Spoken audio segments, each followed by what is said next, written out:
Kaytlin is a passionate advocate for sex workers' rights. She's also the founder of The Old Pros, a nonprofit dedicated to changing the stigma surrounding sex work. She's also the host of the Oldest Profession podcast. Thank you, Kaytlin.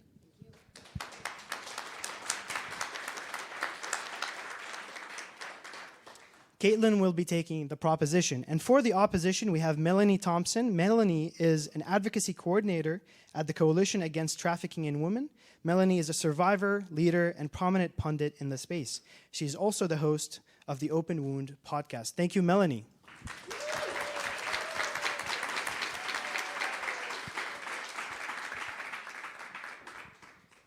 Now, I am assuming that all of you have had your moment to cast your votes and allow us to proceed forward with this debate. If I don't hear any objections, we'll move forward. And this is the run of the show, just for everyone to know and have an idea of what to expect. We have 10 minutes opening statements from both debaters. Then we have 5 minutes rebuttals. Then we have 40 minutes question and answers from the debaters from one to another. And then as a moderator, I have the moderator's prerogative. As I learned very well from Jean, I get to ask my own questions. And then finally, we will take a Q&A from both the audience here live, 120 of you, and audience watching on civil.com. There's about, we will get the numbers, but we have about hundreds of people watching online. So thank you to everyone who is tuning online, and your questions, should you submit them through the civil.com platform, will be heard and will be answered in today's debate. So without further ado, Kaytlin, you will take the first 10 minutes to open this debate. Thank you. Thank you. It's an honor to be here. As a sex worker rights advocate, I've spent my career studying sex workers from history and fighting for the human rights and dignity of sex workers today. My opponent, Melanie Thompson, and I agree on a lot. We agree that no one should be arrested for selling sexual services, that predators should be punished for violence and sexual exploitation in all of its horrific forms, and that traffickers should be brought to justice whether they are forcing somebody to work in a slaughterhouse, a mine, or a brothel. However, Melanie believes that paying for sex is an act of violence in and of itself, and that we should pursue policies that try to eliminate sex work. I believe that sex that would not otherwise be a crime should not become a crime just because someone is getting paid. Now, I know that some people here believe that nobody would ever consent to this work, but I came to sex work with a lot of choices. Like many others, I have a college degree. I've worked as a barista, a waitress, and a bartender, and a nanny, in addition to choosing to do sex work to subsidize my early career in stand-up comedy. I found a message board where sex workers advertised, shared information about safety protocols, and I learned that before meeting somebody, I should ask for their name and references, that I should check their ID and call a friend to make sure that someone knew where I was, who I was with, and what time to expect to hear from me. And the overwhelming majority of my clients treated me with kindness, generosity, and respect. And I know that that isn't everyone's experience. I have brought a lot of privilege to every job I've ever had, including sex work. And still, I was sexually harassed and assaulted at almost every restaurant I ever worked at. I have been raped, and I have been paid for sex, and those were profoundly different experiences. I have met people from all over the world who came to the sex industry for a lot of reasons, working under a variety of legal models and circumstances, who all believe that decriminalizing sex work is the best policy. But before we get too far, let's define our terms. Sex work is a broad umbrella term that means many things, most of which are not illegal. But for our purposes today, I believe that Melanie and I are both talking about prostitution, meaning exchanging in-person sex acts for money or something of value. Now, decriminalizing prostitution means that no one is arrested, evicted, fired, or loses custody of their children just for engaging in adult consensual sex work. Decriminalization does not remove criminal penalties for rape, sexually exploiting a minor, trafficking, assault, kidnapping, or any other crime. nor does it protect businesses or individuals from health and safety codes, labor laws, or zoning restrictions. Decriminalization is not legalization, which imposes restrictive regulatory systems unique to prostitution, such as mandatory registration, confinement to brothels, and severe limits that do not increase the negotiating power for workers. Melanie is advocating for partial decriminalization, also known as end demand or the Swedish or Nordic model. This policy seeks to eradicate prostitution by criminalizing people who pay for sex or who assist with screening, scheduling, or renting to sex workers. But fully decriminalizing sex work is the only policy that reduces violence. In 2003, New Zealand became the first country to decriminalize adult consensual sex work. And we have over 2 decades of data that shows that this policy reduced violence and STIs and made sex workers much more likely to report crimes and to advocate for their own health and safety. 2 years ago, Belgium became the first country in Europe to decriminalize sex work, and last year, they became the first country in the world to offer labor protections, including paid sick and maternity leave to sex workers. New South Wales, Victoria, and Queensland, Australia have all adopted the full decriminalization of sex work because this policy is working. Decriminalization started as a public health policy to address the HIV/AIDS pandemic. And today, the World Health Organization believes that decriminalization would reduce new HIV infections by 46%. We could cut new HIV infections in half by simply not arresting people for engaging in the oldest profession. But it is not just public health officials who support this policy. Amnesty International, Human Rights Watch, and the Freedom Network, which is the largest anti-trafficking organization in the United States, all support full decriminalization. Last year, I visited New Zealand and Australia, where I met with advocates and toured brothels and spoke to many sex workers. And I saw firsthand how decades of being able to work without fear of prosecution has enabled sex workers to report crimes, to access and build support services that work for them. I also traveled to Sweden and Norway and Iceland, countries that have adopted the policy that Melanie is advocating for, criminalizing clients and third-party facilitators in an effort to end prostitution. Sweden pioneered this model in 1999, and Norway and Iceland followed suit in 2009, and other countries have adopted this similar laws. But everywhere this policy has been implemented, violence against sex workers goes up. These laws harm sex workers by criminalizing our livelihoods, and you don't have to be an economist to know that financial precarity makes all of us more vulnerable. In Sweden, Norway, and Iceland, sex workers told me how impossible it is to ask criminalized clients for their IDs or references, which leaves them unable to tell the difference between someone who is nervous and someone who is dangerous. And because facilitating prostitution is so broadly defined, sex workers, landlords, and loved ones are often threatened with prosecution as pimps. This, of course, leads to sex workers being evicted, forcing them out onto the street or into unsafe or unstable housing situations. In 2016, Amnesty International published a scathing report demonstrating how these laws are actually being used, not to help sex workers, but to target and evict immigrants. Even information about how to screen clients or protect yourself from disease are considered material encouraging a crime and are not supported by public health officials. People found to be distributing this information are threatened with arrest.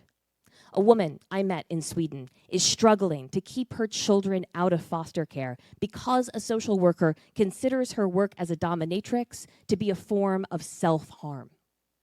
Sex workers I met with in Sweden, Norway, and Iceland told me that they were afraid to report even violent crimes because if the authorities found out about their work, they would do everything that they could to stop them from selling sex before addressing any other issue. Under full decriminalization, sex workers aren't afraid of the police. While I was in New Zealand, a sex worker reported a client for rape, not for paying her for sex, but for removing a condom without her consent, and he was prosecuted. I also met a woman who was working independently, who called the police when a client refused to pay her. The police told him that he could either pay or be arrested for assault. Sex workers and harm reduction organizers are able to operate freely under full decrim, sharing information and getting services to the people who need it. Now, I know that many people who sell sex find the experience traumatizing and degrading and want a way out. And I and many other sex workers support exit programs and services for people who want them. And you don't have to be someone that would ever buy or sell sexual services to support decriminalizing sex work. And you don't have to think that sex work is right or good to understand that people do this and will continue to do this whether it is criminalized or not. We should arrest people who prey on sex workers, but we can't do that by conflating respectful clients with violent criminals. And every dollar we spend arresting consensual adults for engaging in consensual sex work is a dollar not spent pursuing predators. Thank you.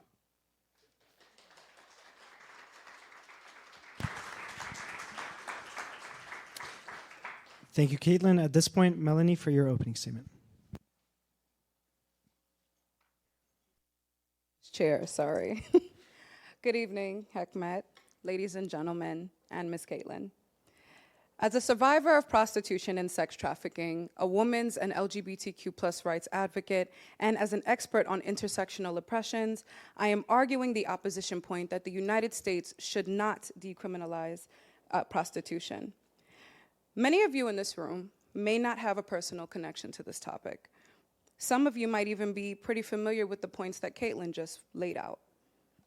But tonight, I want to challenge you to consider a point of view that might be unfamiliar or uncomfortable.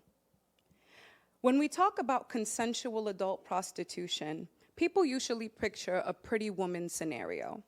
A soft, wide-eyed woman, a handsome, respectful gentleman, a luxurious lifestyle, no violence, no abuse, no coercion. And this is an easy image. It is easy to believe that prostitution is harmless, that it is a victimless crime, that all parties involved are consenting adults, that it doesn't racially discriminate, that it is fun and empowering and sexy, that the money exchanged for a so-called service is fair, and that buyers are respectful men just looking for connection. No harm, no foul, right? Well, for 90+% of us, this is not the case. Although the system of prostitution is still very understudied and the crime of human trafficking wildly underreported, here's what we do know. The majority of us impacted by the system of prostitution are Black, brown, and indigenous. Over 40% of us identify as LGBTQ+. Over 35% are indigenous or undocumented. Over 30% are survivors of familial trafficking. In the US, 1 in 20 are boys, and the remaining majority of us are women and girls. According to NOMAS, an activist and research organization in the US, between 85 to 95% of people in prostitution are part of the no-exit variety, meaning that despite wanting to leave the sex trade, they have no feasible options to exit. So exactly how many consenting adults are we talking about? And I know that there's a lot of talk about conflating human trafficking and sex work, or human trafficking and adult consensual prostitution, and how these two things need to be viewed separately. However, it is important to understand that they are inextricably linked. I like to say that sex trafficking is the vehicle and prostitution is the destination. Most times, individuals are trafficked for the purposes of prostitution, and even those who are in prostitution voluntarily, the harms and abuse and risk of being trafficked are still present because the demand for paid sex and the circumstances that got us into prostitution are still the same. When we talk about policy, we cannot lose sight of the fact that we are talking about human beings. We are discussing prostitution, and the effects that it has on people is not like that of decriminalizing marijuana or gambling, for example. In a study of prostitution survivors interviewed across 5 countries, including the US, nearly 70% met diagnostic criteria for PTSD. As of 2020, 92.2% of women in the sex trade report being subjected to rape, being shot, strangled, burned, beaten, stabbed, or punched. Prostituted women report being urinated, defecated, and ejaculated upon, forced to have unprotected sex, and subjected to the insertion of foreign objects into their bodies. The trauma is horrific and lifelong. Now, I'm sure that we have all heard that prostitution is the oldest profession, right? Well, since I know that sex work history is something that some of you might like to indulge in, let's explore that. Just because something is old doesn't make it right. In fact, the historian Gerda Lerner wrote that commercial prostitution likely devolved directly from the enslavement of women, military conquest led in the 3rd millennium BC to the enslavement and sexual abuse of captive women. As slavery became an established institution, slave owners rented out their female slaves as prostitutes, and some masters set up commercial brothels staffed by slaves. So historically, prostitution was never about a woman's choice, but always about men's sexual access to poor and marginalized women's bodies. Does anyone remember that jingle from school? In 1492, Columbus sailed the ocean blue. Well, that was also the recorded start of the rape, exploitation, and prostitution of indigenous women. According to historical records, there was no prostitution in these indigenous communities until Europeans like Columbus brought it. Black women were brought across the Atlantic and sold by white men for rape, torture, and prostitution. Now let's follow that history line down to the United States today. Over the last few decades, we've seen prostitution change and take many forms. Street walking, VIP backrooms in strip clubs, online website ads, illicit massages, sugar dating, OnlyFans, you name it. What hasn't changed is the disproportionate misogyny and racism toward the people who have been marginalized from the beginning. Black and indigenous folks collectively make up less than 14% of the United States population, yet somehow are representative of over 80% of people purchased for the sexual gratification of the white male majority. And of course, society does not talk about the harms or the abuse inflicted by these buyers, or touch upon how the majority of us are still treated like slaves and animals and products behind closed doors. No.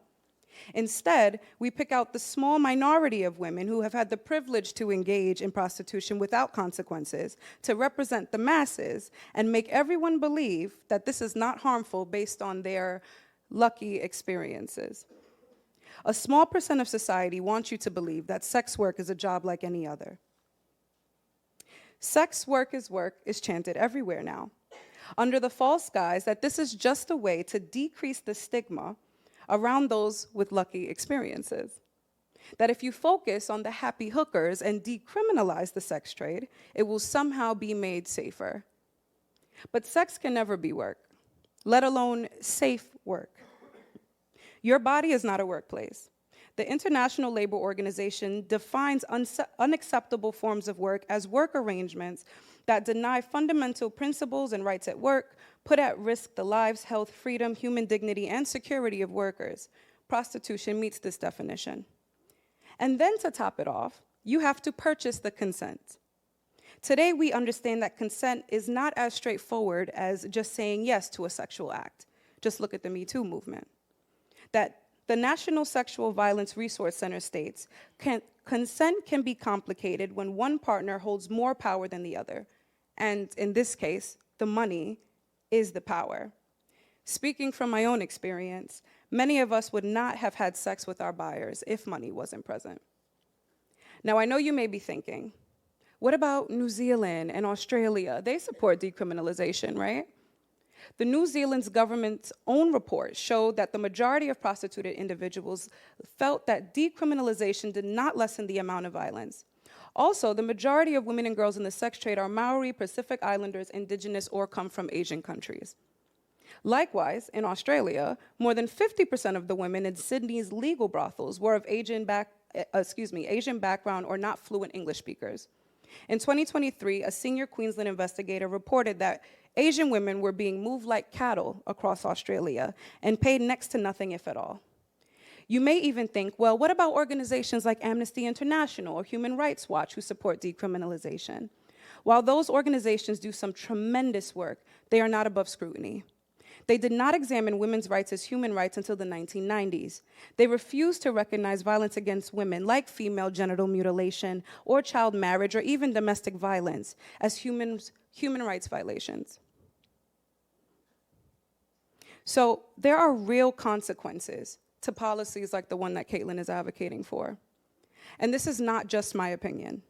In the US, we have tested this out. Rhode Island decriminalized indoor prostitution in 1980, and because of a significant rise in sex tourism and child sex trafficking, they not only reversed the law in 2009, but they added additional laws against the sex trade. There's a reason why they're the only state to ever try it. Decriminalization means all parties involved, the seller, the buyer, and the traffickers or third-party exploiters would have a free pass to engage in the sex trade. It would be irresponsible to decriminalize the purchasing of sex because men already break the law to do it now. And unfortunately, we do not have enough consensual, willing participants to fulfill the potential increased demand for paid sex if decriminalization were to happen. So what we will see is an increase in human trafficking, and children will be the first targets. So I urge you, as you listen to this conversation, as you gather your thoughts on this question, remember who this legislation would truly affect. How many of us truly get to have a Julia Roberts experience? Who was the most affected by this criminal enterprise? What effects would decriminalizing prostitution have on our country, on your local neighborhoods? Because I can guarantee you that you don't want to see what that looks like. Thank you.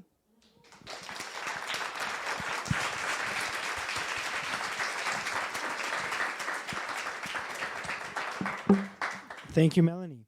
All right, at this point, Kaytlin, you get 5 minutes for your rebuttal. Thank you. The picture that Melanie paints of prostitution is horrific. But the problem with sex trafficking is the trafficking and not the sex. The overwhelming majority of people who are trafficked into agriculture, food processing, the fishing industry, and domestic labor. And the overwhelming majority of women who are trafficked are horribly sexually exploited, whether they are being trafficked into sex work or not. So I think it's important for us to remember that exploitation in all of its horrific forms is the real problem that we can and should be able to stand together against. But conflating respectful clients or consensual adults who choose to engage in this work with horrific violence and exploitation not only doesn't address the very real issues of systemic inequality and racial injustice that inform all of the exploitation that we see, but they actually hurt the very people intended to help. People that are trafficked into the sex industry are forced by a domestic abuser or a trafficker or a bully into selling sex against their will. And the overwhelming majority of people who are trafficked are themselves arrested. And when they meet with the police, they are not offered services. They are not offered help. Instead, they're saddled with a criminal record. And the fastest way to trap somebody into a life of prostitution is to have them arrested for it.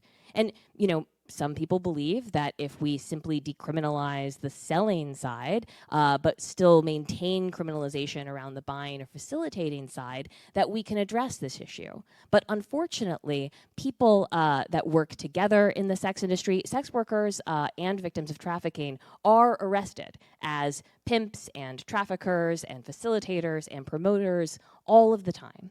And when you criminalize half a transaction, you push the entire industry further underground, and you give everyone involved good reasons to fear the police. Melanie brought up the history of prostitution. And Melanie's correct. The very first commercial brothels in Athens were, in fact, staffed by slaves. But before that, people engaged in temple prostitution ran the world. Before money, before, I don't want to get off on too much of a tangent here, but the exchange of erotic energy for something of value predates us as a species. And it's been an integral part of every, not just economy, but civilization. And in fact, you know, women in the United States, or white women in the United States, didn't get the right to vote until 1920. But sex workers settled the West. We were some of the largest landowners. Sex workers built New Orleans. The first woman to run for president in the United States was a sex worker. Victoria Woodhull announced her candidacy in 1870. She was the first woman to open up a brokerage firm on Wall Street. She was the first woman to address Congress on the issue of suffrage. And she was a sex worker. And many of her contemporaries, right, feminists who believe that they were standing with women, wrote her out of our history because of the deep-seated stigma against this work. Nobody believes that anyone should be forced or coerced or tricked into doing this or any other kind of work. But we should be directing our resources towards eradicating exploitation and all of the contributing factors that lead to people being vulnerable to those kinds of horrific abuses. But when instead we take that energy and we focus it on repressing sex, not only do we do nothing to alleviate the very real harms of violence and exploitation, but we hurt the very people we're trying to help. Thank you.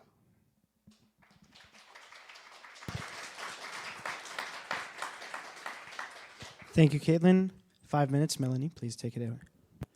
I don't even think I'll take the whole 5 minutes. So I find it very, very interesting that you say, Kaytlin, that, you know, this is a repression of sex, because what we're arguing for, what I'm arguing against, has nothing to do with sex. Because if you have ever been in prostitution, which I'm pretty sure half of you in this room have not, you actually recognize and understand that prostitution is actually more about power and control and not sex, right? And when I think of sex, I think of a mutually beneficial experience where erotic energies, if you will, are reciprocated, where there's a fair exchange of consent, right, and enjoyment. But like I said in my opening statement, if money is what's driving you to, quote unquote, enjoy the experience, then it's not actually sex. We're talking about this is a power imbalance. So for me, to hear that this has anything to do with sexual repression, I find that to be quite amusing. But separate from that, you mentioned that we both agree that we don't want anybody to be criminalized or harmed. And I think a lot of the effects in society that you mentioned that happen to folks in the sex trade, unfortunately, are related directly to criminalization. And these are things that both of us don't support. That's what we currently have enacted in our 50 states, for those who don't know, with the exception of a few counties in Nevada. However, decriminalization, you know, you mentioned that you support exit services and exit strategies, and you are okay with those who are trafficked and exploited seeking help, but under full decriminalization, how can we possibly do that? Decriminalization as a law, if enacted, doesn't have anything written in its policy about exit strategies, health and safety concerns. It's simply deregulation and no state involvement, right? But there's nothing in there that says we're gonna take money, say, from the people that are perpetuating, or we're gonna charge fines and put it into exit services. We're going to help the individuals that were trafficked or in the sex trade from under whatever circumstance, right? Get mental health services or housing or things of that nature. So for me, this is pretty straight up and clear. And I think we as a society have been struggling culturally to wrap our heads around this. I think, more to your point about sexual repression, I think the topic of sex has been taboo for such a long time in our humanity. And I think people get very uncomfortable when we talk about it out loud, especially in public. And when it comes to this issue, if we were to think of any other industry, there's no industry out there that's completely deregulated, that is actually successful, that doesn't have any harmful consequences, right, on our society. And I think that when it comes to the issue of prostitution, and we're talking about predominantly women's bodies, we're talking about predominantly marginalized individuals' bodies, right? The people that they've already classified as, what's the word I'm looking for? That can be discarded, for example, right? Where we're talking about people that are disposable, that's the word I was looking for. And when you think about who, like I mentioned, is the most impacted in society, right? It's not Kaytlin. It's not the people that look like Kaytlin predominantly. It's a small percentage of individuals that have and share Kaytlin's experience, as you mentioned. But the reality is that when we're talking about policy, we need to remember that we're not legislating for the minority. We're not talking about the small amount of people that have respectful buyers, that are respectful men and not criminals. Commodifying a person or putting a price tag or that on a value of the individual that you're about to have sex with, in and of itself should be a crime, right? But you know, I don't make the rules. The reality, however, is that when we're talking about the majority of individuals that are impacted by this issue, it's not a happy-go-lucky experience. The majority of our buyers are not nice to us. There's rape and sodomy, and I'm not gonna mention all the things because I'm gonna keep it PG, but there's a lot of things that happen or that have happened, even in my experience, to my body, right, that have nothing to do with sex, that have nothing to do with enjoying yourself or being happy, and that have nothing to do with criminalization. And it's unfortunate, me as somebody who, as a survivor, has gone through the system, I have been arrested, right? I have gone to jail. I have had some of these consequences that Kaytlin mentioned, but it had nothing to do with decriminalization being a help or a factor. It had nothing to do with sexual repression. It had to do with full criminalization. But on the flip side, I want us to remember that full decriminalization isn't going to help with exit services or strategies either.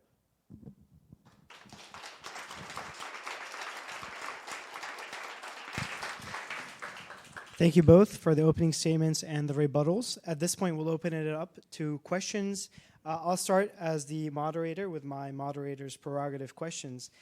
So Kaytlin, how do we make sure that the numbers that are coming in about, let's say, the immigrant community that's coming into the United States, a lot of them are coming from conservative backgrounds and they would rather die than declare that they have been raped or they have been sexually assaulted or have been trafficked in some way. How do we know that these numbers that you're referencing are covering the entire picture?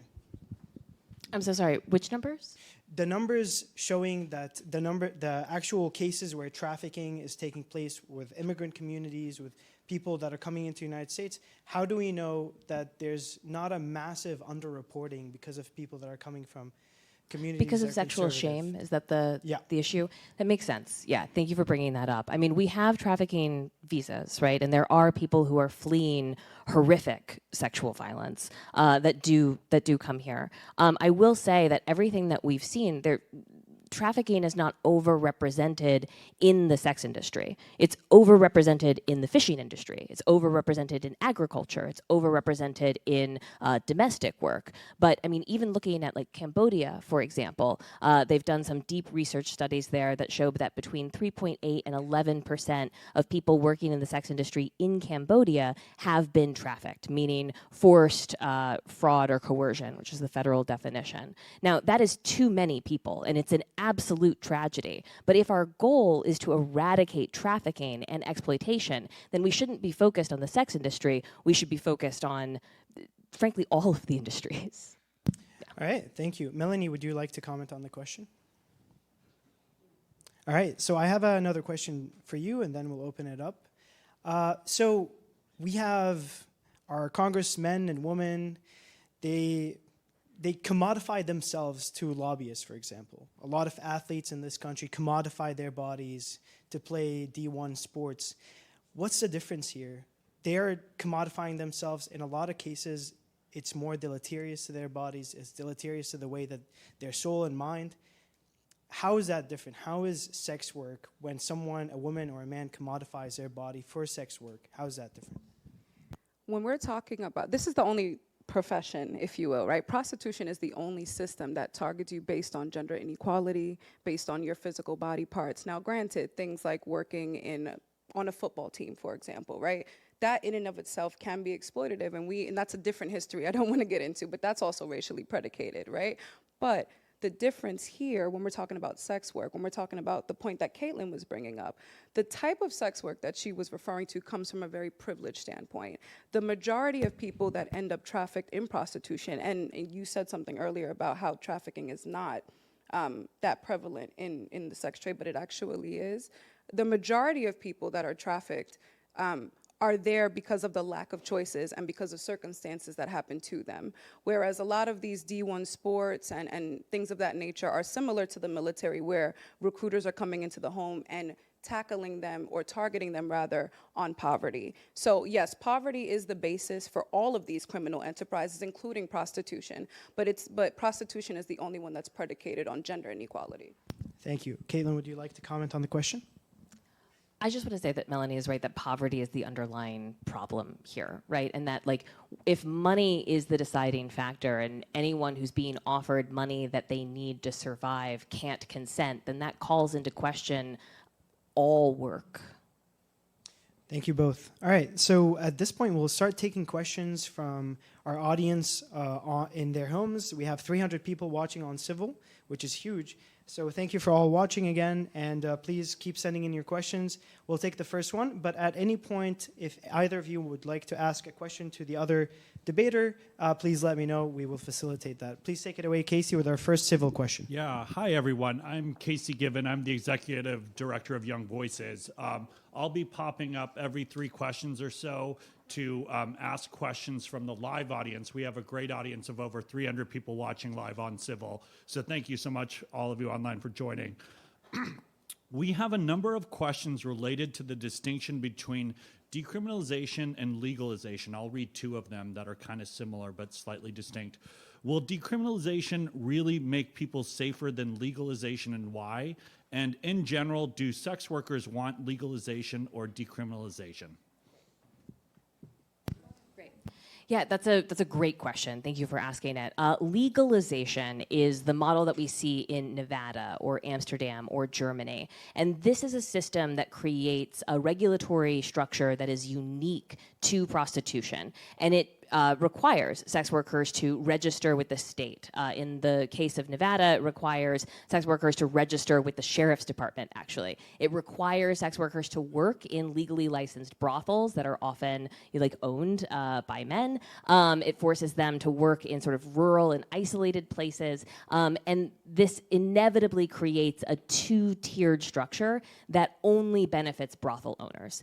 So, for example, in Nevada, the only state in the union with legal regulated prostitution, you have the highest arrest rate per capita for prostitution-related offenses. Because there are a lot of good reasons why somebody who wants to engage in this work wouldn't want to do so within a licensed brothel, right? They don't want to put themselves on a stigmatized list. They don't want to work for one of those guys. They don't want to work 12 or 24-hour shifts, or they want to see clients where they live and work in Vegas or Reno, where it's impossible to work legally. So sex workers all over the world are united that we want decriminalization, which means removing criminal penalties. Now, this allows for brothels to exist and people can choose to work there, but it also allows for people to work independently out of their homes or hotel rooms without working for a boss. Thanks. Melanie, would you like to comment? Yeah, I just want to add that although legalization and decriminalization are often distinct because of the things that Kaytlin just mentioned, there is state regulation and things of that nature, I want to highlight and emphasize that there is no major difference in the violence because the penalties are obsolete on both sides with legalization and decriminalization when it comes to the buyers who perpetuate the harm. All right, let's go to our first in-house question. Please take it away. I have a question, one for each of you. For Kaytlin, under decriminalization, without a regulatory structure or licensing framework, how would you see your opposition to exploitation and trafficking carried out if the authorities don't know where the sex work is taking place or who the sex workers are to be able to audit them? And for Melanie, do you see pornography as just prostitution with a camera? And would all of your arguments extend over to pornography as well?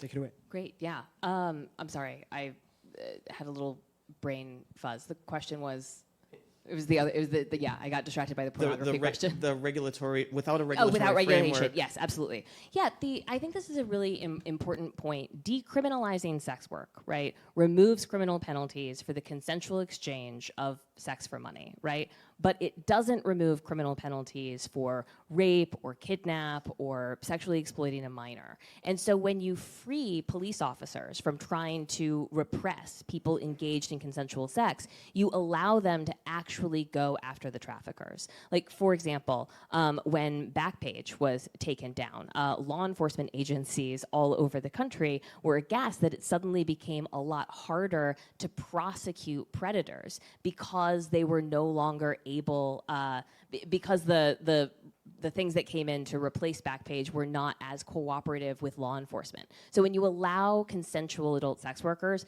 to operate openly, you also allow folks to report crimes committed against them or crimes that they witness, right? Then, according to the Sex Work Project here at Urban Justice Center, the overwhelming majority of trafficking victims that receive services are referred by clients. So when, when seeing a sex worker is not criminalized, when doing adult consensual sex work is not criminalized, that actually frees people to seek services and to report crimes committed against them without trying to repress the whole thing. Thanks. Thank you for your question. So yes, personally, my arguments do extend to pornography, and I do believe that pornography is prostitution on camera. There are a lot of individuals who are sex trafficked, who are recorded, those videos are sold to porn sites. There's revenge porn. That's another category. We can talk about it at a different time, but I do think they're related. And the one thing I do want to highlight with pornography is that pornography in many places, including here, is often used as either a grooming tool for those that are getting into the sex trade, usually under a third party or trafficker or a third party exploiter, or a lot of folks that are in prostitution that are trafficked, their videos end up in pornography. All right, thank you for this question. For the next one, let's keep it at just one, even though the first question was two parts that were strong. So, yeah, just one, moving on, and keep it brief. Thank you. Hello. Sorry. Yeah, the question's for Melanie. I think you said 85% of people who do sex work do it because they don't have, I think, better opportunities. So how would banning that and make it illegal give them like better opportunities?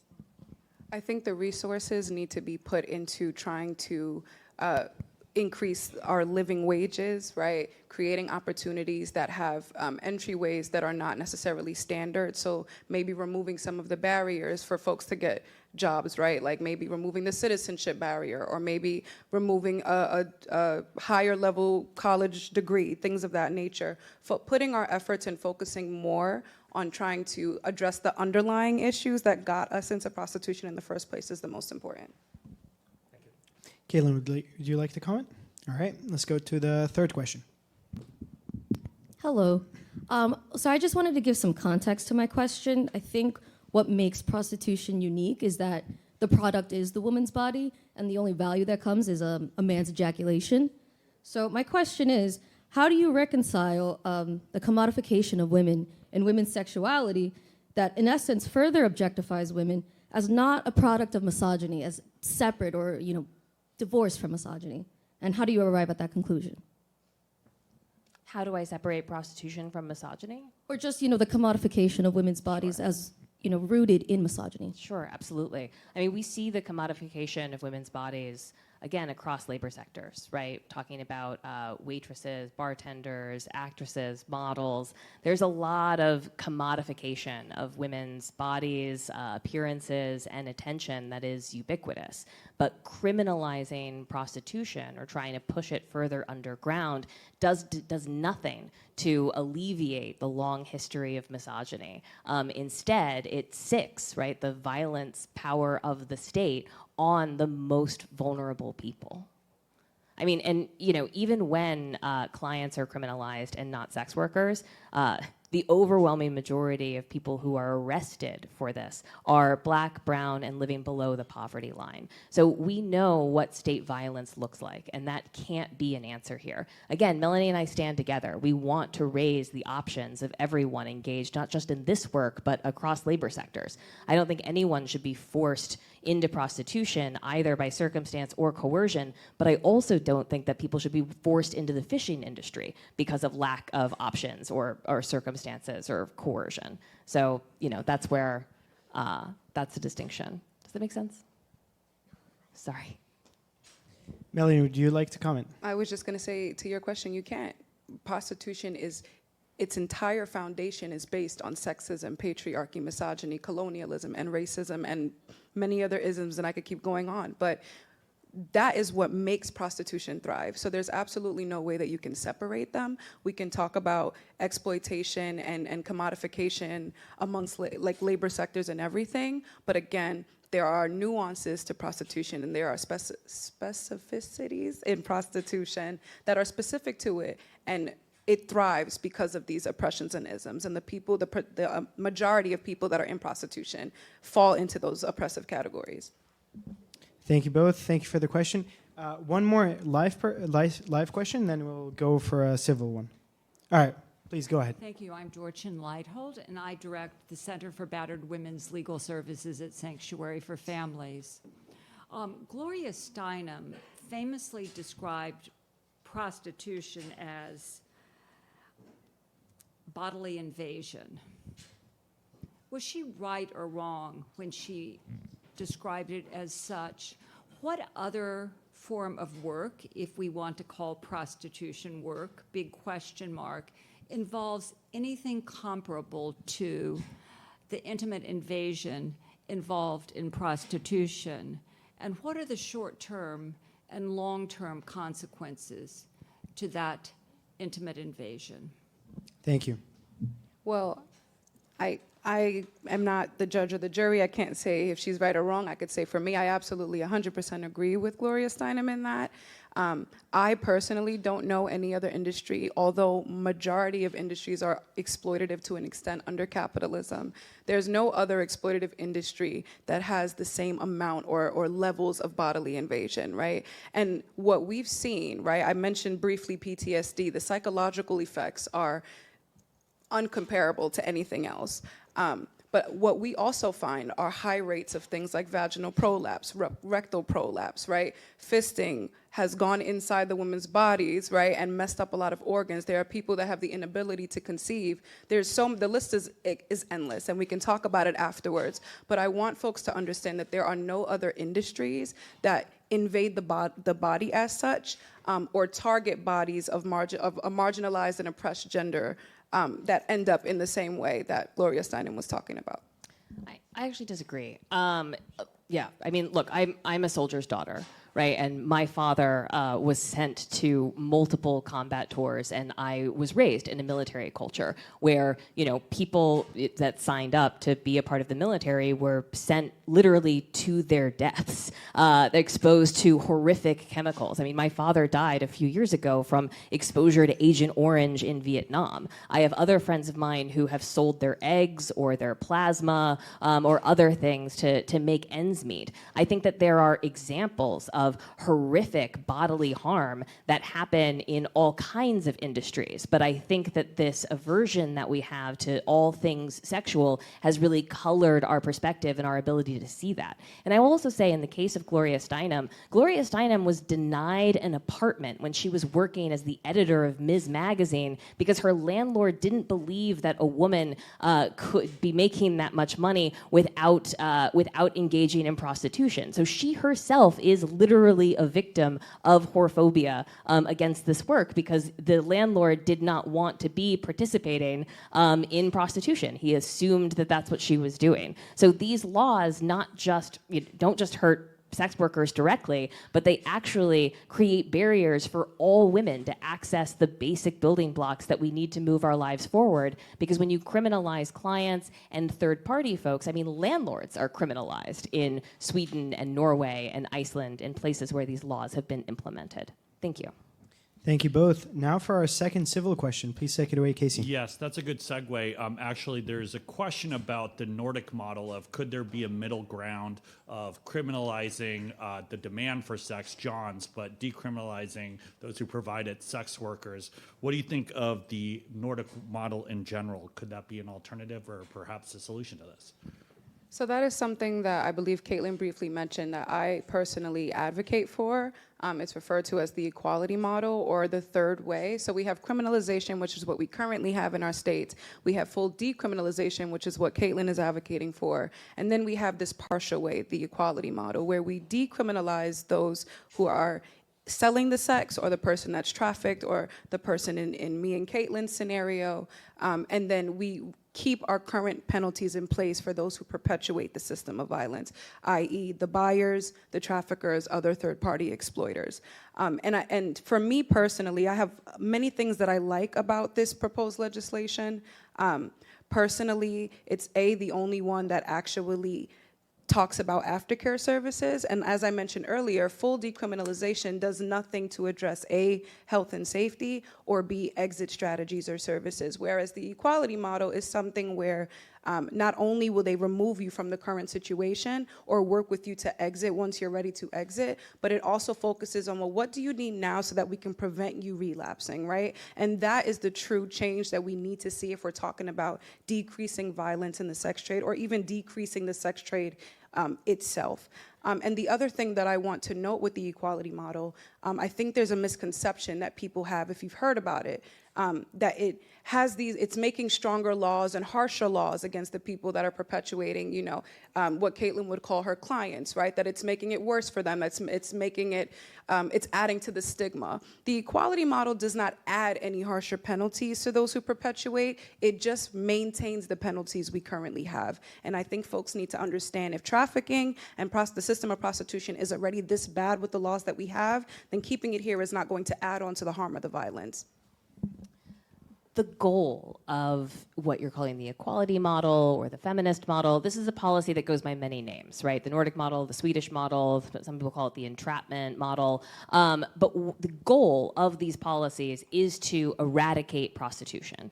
And when you make it the state's #1 priority to make something go away, it gets really difficult to help people that are choosing to participate in that industry. And when you criminalize half a transaction, you push the entire thing underground. But I can tell you, speaking to folks in like Sweden and Norway who have been living with these policies for decades, what happens when you criminalize clients but not sex workers is you undermine all of the safety strategies that we use to try to keep ourselves safe, right? If I am negotiating an appointment with somebody, and what I want to keep myself safe is I want to know that guy's name, I want to know where he works, I want to know other industry references that he's seen, people that he has presumably not harmed or robbed or upset in some way.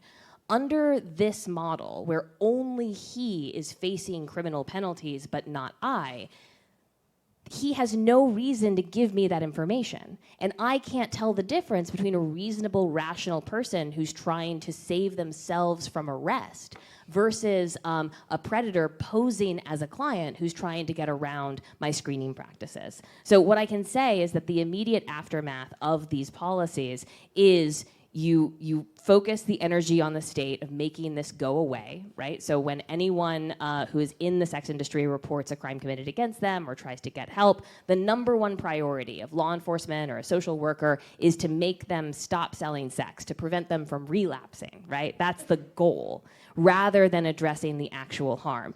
And you create an antagonistic relationship between clients and providers that creates a real barrier between us being able to execute the safety protocols that we want, whether that's getting information from our clients or being able to work together, which would legally become pimping under that model. Thank you.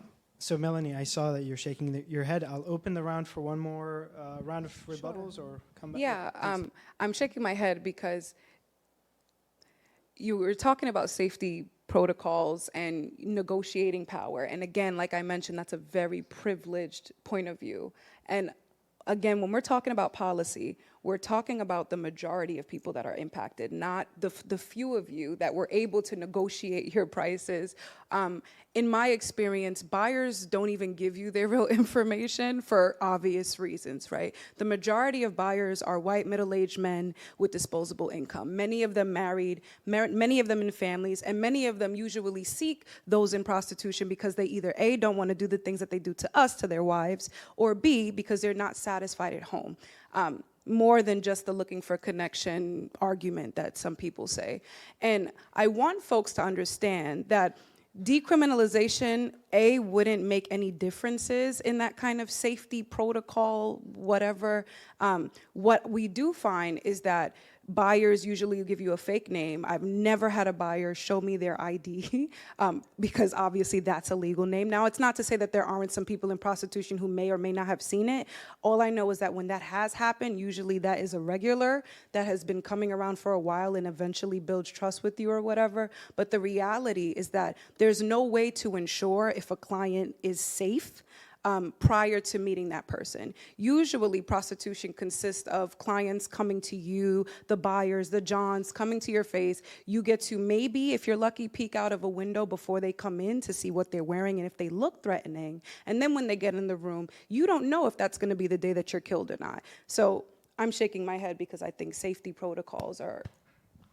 Kaytlin. Yeah, under decriminalization, what I will say is that the overwhelming majority of energy that sex workers spend under criminalization is to avoid detection by the police. When you remove that, you free up that energy to do exactly this, right? To advocate for yourself, to build relationships with other sex workers and exchange information. I mean, I didn't come up with the screening references or ID check on my own. I found that out on a message board that sex workers were using to trade information with each other, to advertise their services, and to help people do this work safely. And I will say that visiting, legal brothels in legal brothels in New Zealand and talking to independent sex workers, under decriminalization, that's absolutely a very normal protocol. And that's possible because nobody involved is committing a crime. But when you criminalize clients or when you criminalize the selling or facilitating of sex work, you add this whole other layer that, again, pushes the industry further underground, and you can't hold criminals accountable. Thank you both. All right, let's take another question. Hello, my name is Audrey. I'm a queer sex worker here in New York City. I've been working for the last 7 years on my own volition and choice. Sex work has raised me out of debt. It has freed me from a situation where I was being financially abused by my parents, and it even allowed me to buy an apartment in Brooklyn, something that I never thought I would be able to do. I have friends who were once homeless, and they have used sex work to get off the street, and one is even now testing for the bar. If you believe prostitution should be kept illegal, what alternative forms of income generation or support systems should be implemented in our late capitalist society, where queer and undocumented people like me and my cohorts and coworkers who choose to use sex work to get out of even worse situations, out of poverty and debt? Thank you. Thank you for your question. I, too, am a queer person, so thank you for speaking up for our community for the first person of the night. And I want to say congratulations to your friend who is about to go to the bar. That's amazing. Again, that's not representative of the majority of us who go through prostitution. And you also mentioned that you have friends that were homeless that use prostitution to get out of that, which further goes to my point that sex work can't be a true job like any other, and that the majority of us that are there because of a lack of choice or circumstance. But again, I'm not advocating for full decriminalization or full criminalization. I'm looking at the equality model. And like I mentioned, I think most of our resources and most of our energy needs to be more focused on trying to tackle the underlying systems of poverty, those oppressive systems that cause homelessness or houselessness, right? Focusing on exit strategies and trying to find ways to get money back into our local communities is the first step, I think, in addressing some of these nuances that make folks see prostitution as a viable option. Kaytlin, would you like to add? No, I just want to say that thank you for sharing your story. And you and your friends are not alone. Sex work has helped people escape abusive relationships and poverty. And I believe that sex work has funded more students, artists, and entrepreneurs than all of the grants combined. But I know that we think differently about that. All right, next question. Hi, so I'm a queer, non-binary survivor of the sex trade. I've worked with other folks with lived and living experience for the last over 6 years, and the majority of folks that we work with aren't exchanging sex for money, but rather for drugs or a place to stay, like basic necessities. And the conflation of consent with money and power really concerns me. So my question is, what implications does full decriminalization have on folks impacted by substance use disorder that are in the sex trade? And what, if any, implications does this have for consent related to sex in other contexts? Thank you. So yeah, I mean, substance use disorder is terrible. I have lots of friends whose lives have been destroyed by substance abuse. I think it's the decriminalization of sex work obviously doesn't do anything to alleviate either the horrible reality of substance abuse, nor does it do anything about the war on drugs, which I'm sure, it compounds a lot of the harms of addiction. But desperate people do desperate things.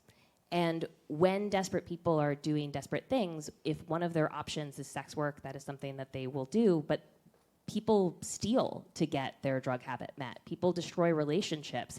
People do a lot of socially unacceptable and self-harm things. And so I think it's important for us to separate out this issue that substance abuse and poverty and the realities of terribly vulnerable people doing everything that they can to survive or get their needs met, that's a reality that we see everywhere, whether prostitution is legal or decriminalized or not, or who's facing arrest.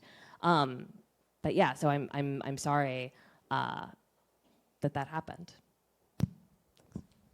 Yeah, and I would just briefly add that I believe there's going to be, the same way there will be an increase in trafficking within the sex trade, under full decriminalization, there will also be increased drug usage, both either being utilized by the individuals that are in the sex trade or used as a grooming tactic.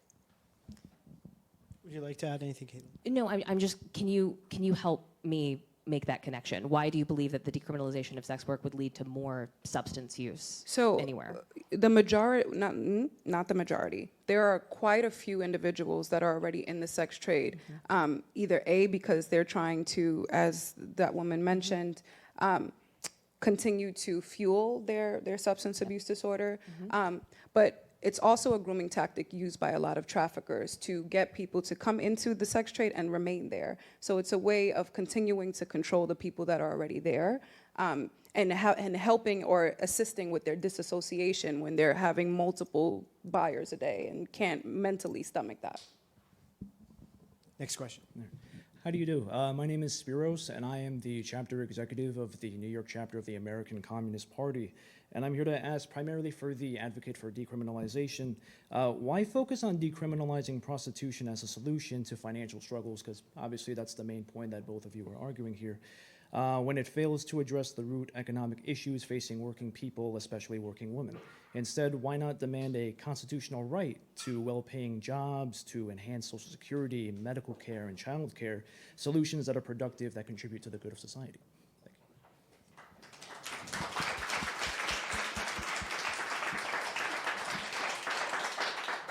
I think that Melanie and I would both like to eradicate poverty. I think that is something that we could stand behind. I don't believe that I don't believe that if we were living in a communist utopia where nobody had to engage in any work against their will, I believe that sex work would still happen. I myself and I know many other people who felt called to this work, and so I don't believe that in an ideal world where nobody is engaging in any work that they find distasteful or harmful, that the eradication of prostitution would come from that necessarily. But I also think that we're a lot closer to decriminalizing prostitution than we are to eradicating poverty. And so I think that the harms that we can remove through the criminalization of sex work, through sicking the police on people, that's something that we can do today while we work towards a future where nobody is forced to do anything by circumstance. Thanks. Melanie, a comment on the ACP question? I was just going to say thank you for your question. I have the exact same question, and I think that we need to, as previously mentioned, focus our resources on trying to eradicate poverty, but I don't think prostitution is the avenue in which we need to do that. All right, at this point, we'll take a third question from Civil. Right now, we have 400 people watching. Yes, this will be the last one of the night from the online audience. So obviously we're here in New York City, but a lot of people watching live are in small towns across the US. So there's a few questions about kind of the effect that decriminalizing prostitution would have on small towns. Specifically, one asks, would sex decriminalization attract criminality? Would towns become like red light districts? And another person asks kind of a converse question. And in my neighborhood, there's a group of prostitutes that walk the highway. Would decriminalization give them a safer place to do business? So kind of the effect of decriminalization on small towns and kind of the infrastructure of where the business is sold. Thank you to our audience on civil. Take it away. Thank you. I will say that we know what prohibition does to markets, and it doesn't make them safer. The criminality that's often associated with sex work and prostitution is because sex work and prostitution are criminalized, forcing them into, criminal systems. I will say that you do that under decriminalization in New Zealand, street-based prostitution still exists, but there are a lot more options for people because the work that they're engaged in is not a crime. They can rent hotel rooms without fear of being evicted. They can rent spaces. So I don't know the specific situation. I know that there are folks that choose to do this work because they have a community or it's where they find their clients. And decriminalization doesn't necessarily make that go away, but it does help people that don't want to be working on the street, expands their options to do that work elsewhere. Thanks. I just want to say, yes, we know what prohibition does to markets, but we also know that when prohibition, specifically with alcohol, was overturned, we also saw an increase in alcoholism and so many other side effects. But to your question, yes, if we fully decriminalize, anticipate seeing our city, our state, our country full of red light districts, right? And granted, those who are engaging in prostitution will have more opportunities to, say, purchase different venues to do whatever they want to do. But because of the increase in traffic, it's not just going to be an increase in trafficking that we're going to see there. We're also going to see an increase in sex tourism. And what that does is now bring folks from other places to come to New York, for example, to now purchase sex the same way that they go to the Dominican Republic or Brazil or Amsterdam.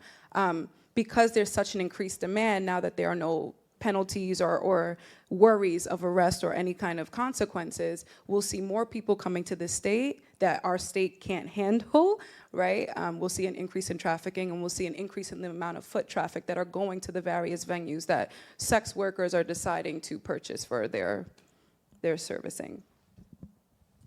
Please go ahead. Good evening. My name is Meredith Kershaw.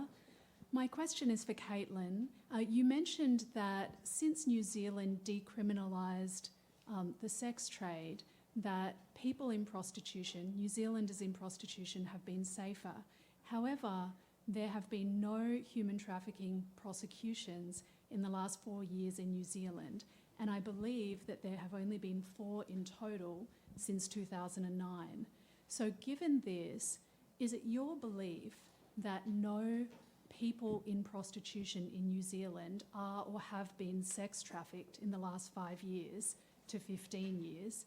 And if not, how can you say that people in prostitution in New Zealand have been safer since decriminalisation? Thanks. Thank you for that question. So I can say that people in New Zealand are safer after decriminalization because STI rates and violence against women have fallen, and you've seen a 70% increase in sex workers' willingness to report crimes committed against them. I don't believe that there's a lot of trafficking happening in New Zealand, and the trafficking that you do see is concentrated among the migrant community, which were excluded from the decrim policy. So New Zealand decriminalized prostitution in 2003 with the exception of migrants. And so you see horrific cases of abuse, but they're happening within this vulnerable class that was excluded from the protections of decrim. Melanie, would you like to come? Okay. One more. Hello. My question to Kaytlin is, would you encourage a trans person living in Syria, Ukraine, or Vietnam to engage in prostitution as a way to get them out of debt or homelessness? I would never encourage anyone to do this work. That's not my job. But people that are doing this work, I believe, should be able to do this work safely and with dignity. Would you encourage your own child to be a prostitute if they decide to do so? If I'm lucky enough to become a mother, I hope that my child knows that they can always come to me and that I will always support them. Melanie, would you like to comment? I have a separate question for Melanie. All right. Please go ahead. Can you clarify how race representation works in prostitution? I had an impression that you first said that Black and Indigenous women account for more than 30% of prostituted people, but in subsequent statements you mentioned them being the majority. Maybe I misunderstood that. Yeah, I think you did. So I said 90+% of us are Black, Brown, or Indigenous. There's a small percentage of individuals that are white, and it's not to say that white people are not harmed, trafficked, or in the sex trade, but collectively we make up the majority. Now, Black people specifically, we make up less than 6% of the U.S. population, but over 13% of, over 90% of the population in prostitution. So I'm not sure if that clarified. Thank you for your question. Hi, this question is for both. My name is Cristian Eduardo. I'm a survivor of the sex trade prostitution from 3 different countries. I'm a queer immigrant, non-citizen. I'm not a native English speaker. So, and the reality is that I saw the same thing in the 3 countries. But my question is, why we never talk, and content warning for everyone, why we never talk about sex buyers, why we refer to them as clients instead of calling them what they are doing, buying sex, when we need to do screenings, when we are keeping statistics because they are the ones who they pay more for unprotected sex, raw bareback sex. They pay more for sex acts that include feces, urination, or blood. And when the prostitution, it's actually keeping and maintaining because of the disposable income. Why we never share this reality and why we are protecting sex buyers instead of those impacted by prostitution? Thank you for your question.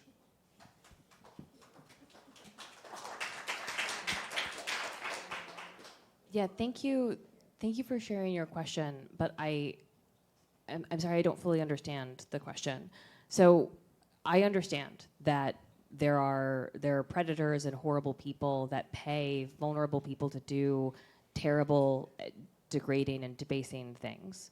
And I don't think that either of us support that. But I don't understand how the language, I mean, there are clients and there are predators, and being able to distinguish between those two feels foundational to being able to bring people that cause other people harm to justice. Yes, my question is, why do we call them clients instead of sex buyers when they are doing harm? I'm happy to use any language that you feel comfortable with. If sex buyers feels more appropriate, then we can do that. I will say that, you know, there are people in this industry that they're not paying for actual sex acts, but sure, if sex buyers makes you feel more comfortable, then we can use that language. It's not about me, it's about the people engaged in the sex trade and prostitution. Sure. Thank you. Melanie, would you like to add anything?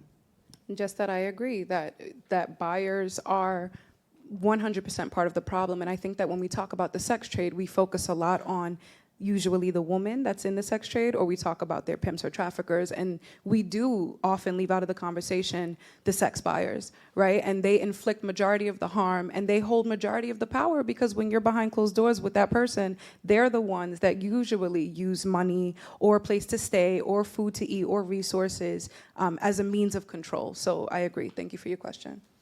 All right, we're running out of time, so what I would like us to do is ask your questions, and hopefully the 2 debaters will address your questions in their closing statements. And I'll start us off actually with just one final question that we got from viewers on Civil. How does the existence of male sex workers challenge any of the points made in this debate? Can you briefly address that, the position that male sex workers and how they affect this conversation? And yeah, please go ahead, take some notes as we get the last 4 questions, and hopefully you'll get ample time to address them in your 5 closing minutes. What I wanted to ask is, if prostitution becomes a legitimized or decriminalized industry where arrest isn't possible, how would law enforcement work? How would you actually find trafficking? What incentive would law enforcement have to go after it? Considering all the problems that every city has, how is that going to rise to the top to do that when it's decriminalized? And where are the tools going to be? Because right now, the promotion of prostitution is one of the key ways that law enforcement is able to identify and start to investigate some of these really naughty, as in a not complex, domestic and international trafficking rings. Thank you. Next one. So if decriminalization or basically reducing the laws on prostitution, do you see more women getting into this kind of work? And because of that, like a higher supply, do you see reduction in trafficking? Thank you. Last two. Melanie, would you like a pen? No. All right, good. So my question is, it was mentioned a few times that people are exploited in the mining and farming and whatever industries. Those industries, mining, fishing, whatever, those are pretty socially necessary for producing the material basis for the reproduction of society. Do you believe that sex work helps to reproduce civilization and civilizational harmony? Thank you. Last question. I have a very similar question. You equate exploitation across industries where there's a crucial difference between exploited labor that produces necessary goods like fishing or agriculture versus the exploitation of trafficked women whose bodies are repeatedly rented for sex. There's an increased degree of exploitation in the sex trafficked women scenario. Given that studies like Cunningham and Shaw in 2018 show decriminalization increases the overall market size and thus incentivizes more trafficking, how do you justify supporting decriminalization knowing it would lead to an increased number of women being sexually exploited? All right, thank you all for these excellent questions. And rest assured, the two debaters will be here after the conclusion of this debate to mingle and have some drinks. You'll have ample time to ask them and get any last questions that you have unanswered, answered for you. So at this point, 5 minutes, Kaytlin, for you to close off your segment of the debate, and then followed by 5 minutes for Melanie, and then we will open the final vote. Please take it away. Yeah, thank you. I will say that all kinds of people engage in this work, right? As sex buyers, as providers, people of all genders come to this work for all kinds of reasons and under all kinds of circumstances. But people of all genders have always sold sexual services. I will say that we have a lot more history and interest in controlling the female body, specifically female sexuality, which is why the overwhelming majority of the ways that we've policed prostitution historically is about controlling where women go, what they wear, and who they associate with. And anti-prostitution and anti-pornography laws have led to the criminalization of information about birth control and a lot of harms that really hurt our ability to participate as full members in society. I mentioned the story before about Gloria Steinem being discriminated against when she was looking for an apartment, and that's because her landlord didn't want to rent to a sex worker. But in a world where engaging in this work in and of itself is not a crime, then we can focus our energies on the people who are perpetuating harm in this industry. There was an excellent question here of like, well, if we decriminalize adult consensual sex work, how will law enforcement find the traffickers? Well, by responding to complaints. If, as a sex worker, I am not engaged in a crime and the people that are purchasing my services are also not engaged in a crime, then when crimes occur, we can report them, without fear. It also reduces barriers to accessing services. Melanie said many times before that the decriminalization of prostitution does not create exit services. Well, that's also true of the criminalization of clients in Norway and Sweden and Iceland and Canada and all of these places that have criminalized sex buyers. They have not funded funded, they have not sufficiently funded exit services for people that are trying to get out of that work. Instead, they create barriers for people that are interested in, like, if they're interested in reporting crimes committed against them or accessing those services, they become conditional on whether or not the person seeking those services is able or willing to stop selling sex before getting access to any of those services. I also wanted to mention before, Melanie, you brought up this, I think, important story for folks to understand about something that happened in Rhode Island, because it's the only example of decriminalization that we've had here in the United States.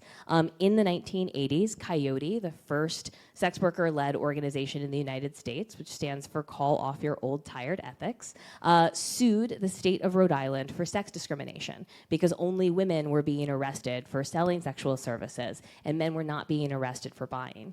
The Rhode Island legislature agreed and struck those laws from the books, but nobody noticed until 2003 when a personal injury attorney, somebody came to him and said that they'd been arrested for prostitution. And so between 2003 and 2009, indoor sex work in Rhode Island was decriminalized. And although Melanie is correct that you saw a lot of activity around that, you also saw a dramatic reduction in STI rates and violence against women. Gonorrhea rates dropped 40% and reported rates dropped 30%.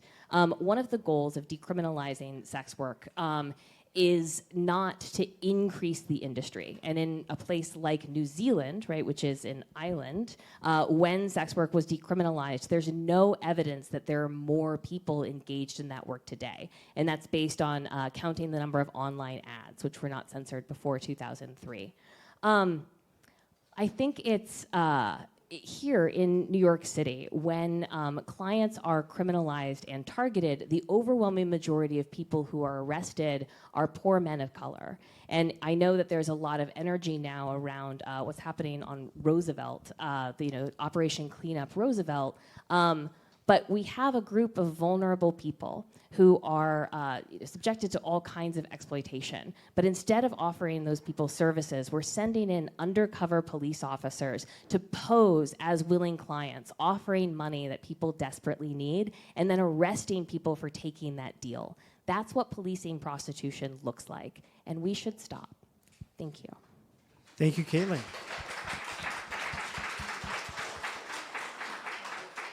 Five minutes, Melanie.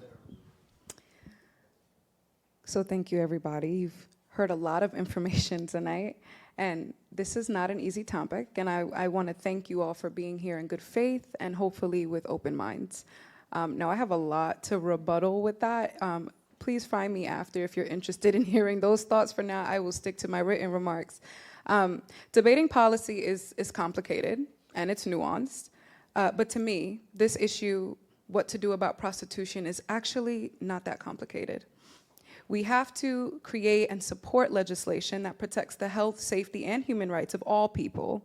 Remember that we do not create laws for the minority or those with just lucky experiences.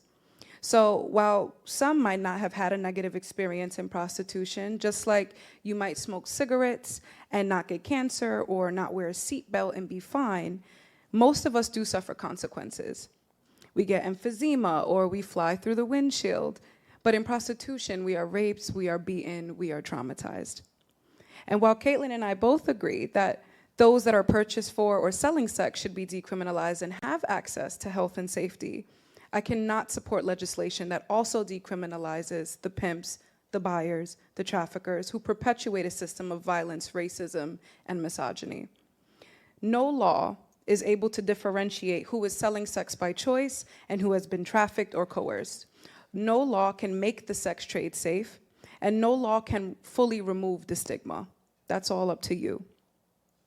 The system of prostitution is one built on patriarchy, colonialism, racism, and you have to wonder, as was said here many times tonight, why are we wasting our energy defending it instead of pouring our energy and ideas into creating affordable housing or employment that offers livable wages?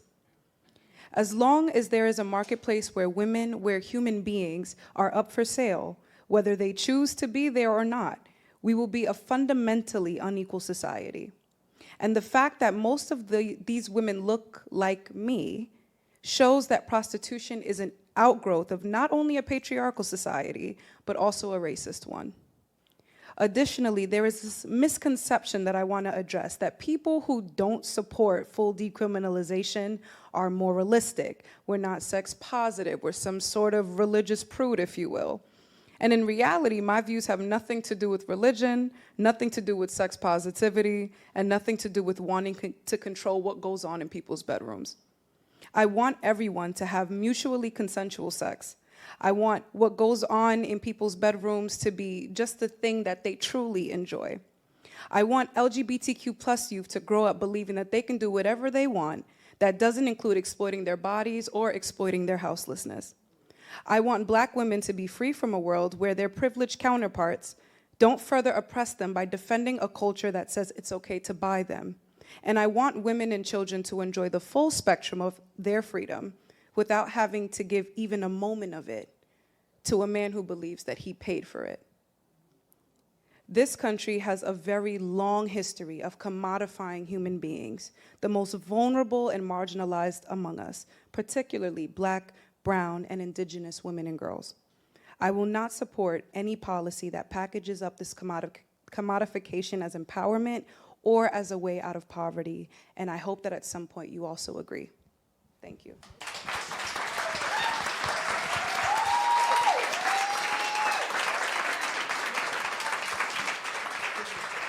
All right. Thank you, Melanie. Thank you, Kaytlin, for an excellent debate. I think you've achieved the aims of myself, Young Voices in Civil, and you did it with stellar flying colors. So thank you very much. Another round of applause for an excellent debate.